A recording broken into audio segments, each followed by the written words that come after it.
45 வயசுக்கு அப்புறம் உங்க மன அமைதியை பாதுகாக்க இதோ 7 விஷயங்கள். 1. சில விஷயங்களை அப்படியே விட்டுடுங்க.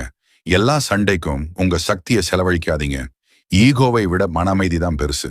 2. உங்க ஆரோக்கியத்தை பத்திரமா பார்த்துக்கோங்க. இன்னைக்கு நீங்க பண்ற சின்ன சின்ன நல்ல பழக்கங்கள் பின்னாடி வர்ற பெரிய வருத்தங்கள்ல இருந்து நம்ம காப்பாத்தும். 3. அமைதியான மனிதர்களோட பழகுங்க.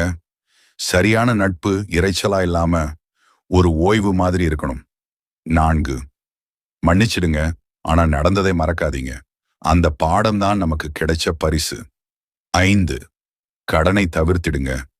உண்மையான சுதந்திரம்ங்கிறது பொருட்களை வாங்குறதுல இல்ல, உங்க நேரத்தை நீங்களே வச்சுக்கிறதுல தான் இருக்கு. 6.